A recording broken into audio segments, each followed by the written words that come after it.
What's up, guys? Going pretty good, I think. Interest rates, that's what's up. Yeah, interest rates. Oh my God. That actually leads us right into our first story here. Everybody run for the hills. God help us all. Fed just jacked up rates 0.25%. And then nothing happened. Well, the market rallied, but it just gave it all back. So, Is it down today? yeah, it's like down what it was up yesterday. 1.5% today? Actually, you know what? That's right. It did keep rallying after. Either way, it kept though. rallying Either after way. Yellen kept talking, and I was like, okay, you apparently like what she's saying. Yeah. Like, I don't know. Basically, just the economy's strong enough, We and were interest just rates aren't talking about- rising fast enough. So it's, Yeah, do you guys care about the middle this? ground. Like, We were do just talking as- about it beforehand, and I see, and this is my personal opinion, the Fed rate hike, I feel like, was a lot like the Y2K scare back in 1999. Like, everybody was panicked about it, and people were talking about all these hypothetical situations of all what the could nuclear happen. weapons are going to go Yeah, off how at it once. was going to be this staging point of, inflation or whatnot. It's like, algorithms aren't going to know how to handle non-zero interest rates. yeah, because we've had zero interest rates for 7 years, and we jacked it up 0.25%, and everyone just went, blah. They're Whatever. saving the confetti for New Year's, all right? I guess. Yeah.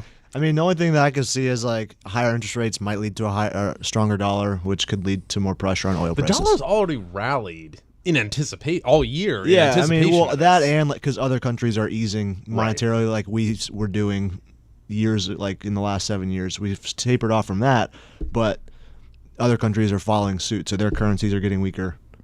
We're the strongest country in the world, so our dollar Certainly in terms reacted of currency, positively. yeah. Yeah, And it's funny too. I mean, it does work in our advantage too a little bit. Going like to the energy sector advantage.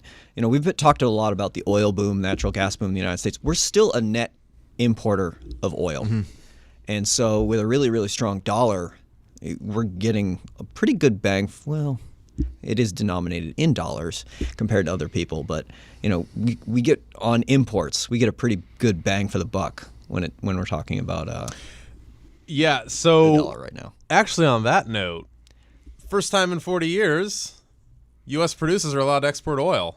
What's up? what? Again, another blah moment. Yeah, Something because we've that's been been talking talked about about for forever. years. Like, yeah. when's it going to happen? And then it happens right when oil prices are in the tank, and we've had probably the narrowest spread between domestic and foreign. But is that on a dollar value or a percentage value? Because prices are low, so naturally the spread. Because I didn't dive in to look at the exact numbers of the spread, It's on a percentage. I don't have the numbers in front of me, Yeah. but it was pretty close. I think there was actually a point last week where West Texas Intermediate sold at parity to Brent. okay, so yeah, then even on a percentage basis, it's closer Wow. than normal. Because there had been like double-digit percentage gap there for a while. The irony is they did this after U.S. production seems to finally be pulling back, and they're willing to lift it, I guess, now because we're actually producing a decent chunk of oil here, even though we are still importing a decent amount. Is this good for us as not necessarily just as a country, but for I don't know because investors in energy? we're not the cheapest producer in the world, so I don't know if we could sell at the cheapest price on the market. We still have to ship it. Mexico produces its own oil. Canada produces its own oil. Those are our biggest trading partners, or some of our biggest trading partners. I would Yeah. imagine they're both in the top 3 or top 5.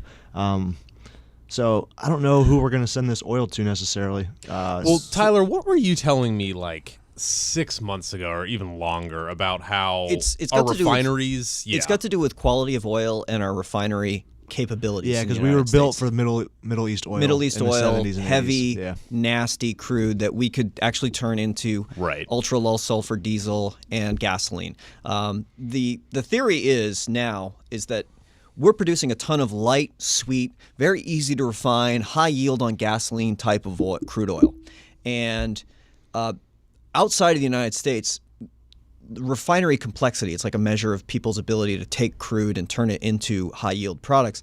Outside of the United States, refinery complexity is quite low. You look at a place like India, on the what it's called the Nelson Complexity Index, they have refineries in the 3 to 4 range, which is quite low, versus a majority of American refineries are in the 9, 10, 11 range for refinery complexity, which means we can take that heavier So there's a oil, little bit of an arbitrage here. a little bit, yeah. Because that heavier oil normally sells at a discount because there's not a lot of people that can refine it. So the idea is we can take that cheap, that really, really bad oil, turn it into refined products here and sell it at a market rate. Which and then is take largely Canadian and Mexican oil. exactly, Got and it. then take our nice premium oil and sell it somewhere else at a higher than rate than we can take in cheaper. He said that with the jig, by the way. Oh, I folks. know. Yeah. For those of you that can't Premium see, oil. Oh, Tyler, you got some moves there. I know, right? We can only had do no so idea. much. The interest rate dance.